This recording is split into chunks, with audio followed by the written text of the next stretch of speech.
Hey y'all, today I'm going to show you how to create a value scale. The only materials you need are a number 2 pencil and a ruler.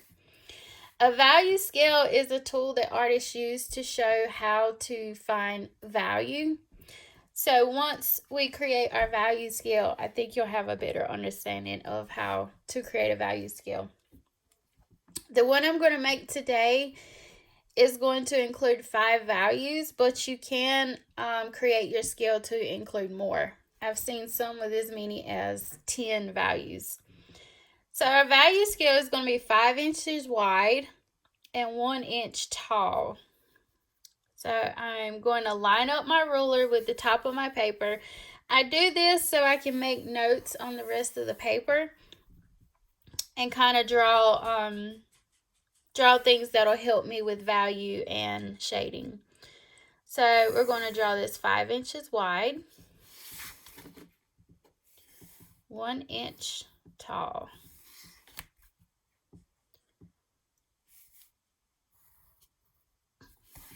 So we're doing this because I'm going to add 5 values. So each value is going to be 1 inch wide. So I can put my little tick marks at every inch and then draw my boxes.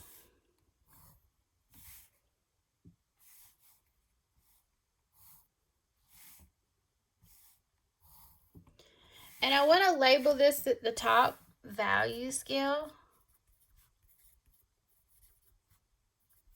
And this is gradation. So this is when you're showing a gradual change in value. So your box, you're going to go dark to light. So you can make this opposite. You can go dark to light or dark to light this way. It just depends. I usually prefer to work left to right. So this is going to be my darkest value, which is my shadow. Your shadow is typically the darkest value in your composition. And then my lightest value, which is the highlight, and it's usually white or the color of your surface. So whatever you're working on, whether that be canvas or paper, your highlight, you usually don't put any material here. If you're painting, you could use white paint. If you're using charcoal, you could use white charcoal. So I'm using a number 2 pencil. I'll also make a video and show you the different grades of pencil that goes from 9B to 9H. And HB pencil is right in the middle. So number 2 pencil. So it's not too hard, not too soft. My pencil is sharpened to a point.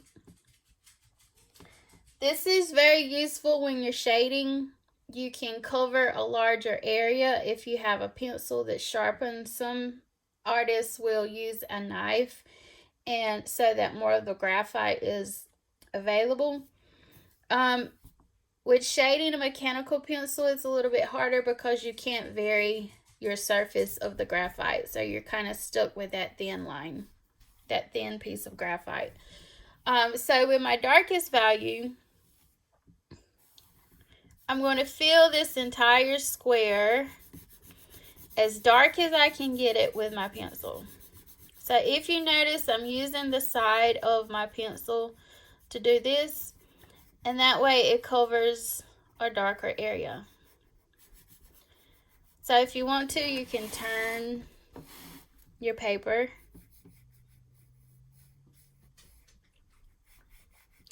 But I want you to cover that entire square. As dark as you can get it. So press down really, really hard on your paper. If you're working on a drawing pad like I am, and you have a hard surface underneath, you can make it so that pencil is, or your paper is on the surface of your table or whatever you're working on. But be careful with that because some of the texture might come through in your drawing. Okay, so I have that filled. Now my next value is a little lighter. So with each square, you're getting lighter as you go across your value scale. So this time, I'm not going to bear down as hard, but I'm going to fill in that entire square with a value that's a little bit darker than my shadow. So notice that I'm filling in the entire square. There's no surface of the paper showing through. I'm not making scribbles in this. I'm filling the entire box. So you want to make sure that none of your paper is showing through. So this is not what you want to do, and leave it like this. This is a no-no. Okay? Fill the entire box. So with the next box, we're lightening up our value, our pressure on our pencil just a little bit more so that it's lighter. And if you hold your pencil like this will also help with applying pressure. Some students tend to be too heavy-handed, and if you hold your pencil like this, it's much harder to bear down. Okay, so if that's an issue with you applying too much pressure, try holding your pencil like this. So thumb underneath, 4 fingers on top. So just adding a little pressure. Then my next box is even lighter. So I am barely touching the paper with the side of my graphite. And you see it's a light value.